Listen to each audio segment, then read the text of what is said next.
భగత్ సింగ్, రాజ్గురు, సుఖ్దేవ్.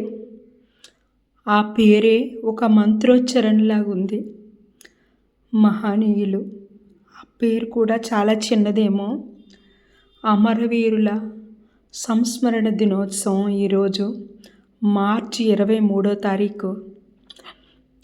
1931 సంవత్సరం మార్చి 23వ తారీఖున వీళ్ళ ముగ్గురిని కూడా ఉరి తీయబడింది. బ్రిటిష్ ప్రభుత్వం ఈ ముగ్గురిని కూడా ఉరి తీశారు. ఉరి కొయ్యల ఉగ్గుపాలు తాగి ఉరితాళ్లన్నీ ఉయ్యాలుగా చేసుకొని ధైర్యంగా భరతమాతకి సెల్యూట్ చేసినటువంటి భరతమాత ప్రియమైన ముద్దు బిడ్డలు వీళ్ళు ముగ్గురు. వీళ్ళందరికీ తెలిసిన వాళ్ళే. నేను కొత్తగా చెప్పేది ఏమీ లేదు. కాకపోతే ఎన్నెన్నో రోజులు చేసుకుంటాం. చాలా బాధ అనిపిస్తుంది. కనీసం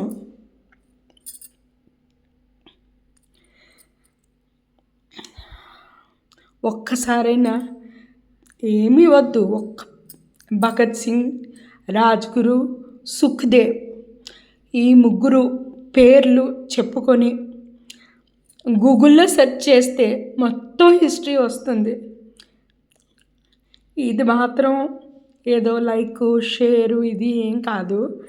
జస్ట్ కంపల్సరిగా వీళ్ళ కోసం ఒక్కసారి చూసి, ఎవరమీ మహానుభావులం కాదు, కానీ మనం పెద్ద పెద్దవి చేయకపోయినా కనీసం మనం మనుషులుగా ఎలా ఉన్నాం, మనం ఒక్కసారి ఎవరికి వాళ్ళమే మనం ఆత్మపరిశీలన చేసుకుంటే సరిపోతుంది అనిపిస్తుంది.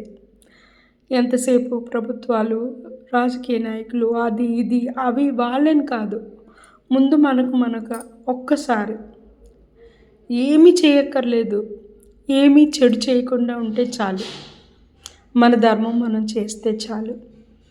ఈ మహనీయులు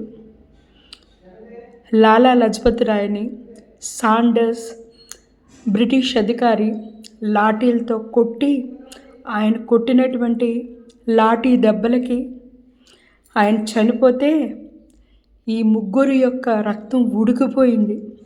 అలాగే 12 ఏళ్ల ప్రాయంలో భగత్ సింగ్ జలియన్ వాలాబాగ్ యొక్క పరిస్థితిని చూసి, ఎలాగ కాల్చి చంపేశారు, ఆ మారణకాండం చూసి అంత చిన్న వయసులోనే ప్రతీకార జ్వాలతో రగిలిపోయాడు. లాలా లజపత్ రాయ్ యొక్క చితి రగులుతున్నప్పుడు చిత్తరంజన్ దాస్ గారి భార్య ఈ చితిమంటలు ఆరేలోపు ప్రతీకార జ్వాల తీర్చుకునే యోధుడు ఎవరైనా ఉన్నారా అని ఛాలెంజ్ చేశారంట. దాన్ని వీళ్ళు ముగ్గురు స్వీకరించి ఈ సాండర్స్ని వెంటనే ముగ్గురు కలిపి చంపేశారనమాట. ఆనందంతో తప్పించుకున్నారు. కానీ కొన్నాళ్ళకే బ్రిటిష్ వాళ్ళకి దొరికిపోయి వాళ్ళ ముగ్గురు కూడా మార్చి 24న ఉరికి తీయబడాలి అని నిర్ణయం చేస్తే, ప్రజల తాలూకా ఈ ఆందోళనని చూసి భయపడి మార్చి 23వ తారీఖే సాయంత్రం 7:30 సమయంలో వీళ్ళని ఉరి తీసేసి, రాత్రప్పుడే ఆ జైలు గోడలు వెనకాతల వైపు బద్దలు కట్టి సట్లెజ్ నదీ తీరంలోని వీళ్ళ ముగ్గురు యొక్క అంత్యక్రియలు చేశారంట. వీళ్ళని తలుచుకోకపోవడం వల్ల మనకు దురదృష్టం అంతే. కనీసం ఒకసారి తలుచుకుంటే మన మనసుకి మనం సమాధానం చెప్పుకొని, ఇది కదా నా దేశం, ఇలాంటి వాళ్ళు ఉన్నారు కదా నా దేశంలో అని చెప్పి మనం ఒక్కసారి మనల్ని మనం మేల్కొల్పుకున్నట్లు అవుతుందని అంతే. అంతేగాని ఇదేదో షేర్ చేయండి, లైక్ చేయండి, ఇవన్నీ అంతకంటే చండాలం ఇంకొకటి ఉండదు. ఒక్కసారి రిమెంబర్ చేద్దామని చేశాను ఈ వీడియో.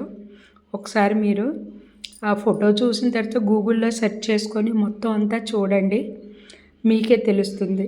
వీడియో అంతా చూడాలని కూడా కాదు. Thank you so much. అతి చిన్న వయసులోనే 23 ఏళ్ల వయసు లోపలే వీళ్ళు ముగ్గురు కూడా ప్రాణాలు వదిలారు.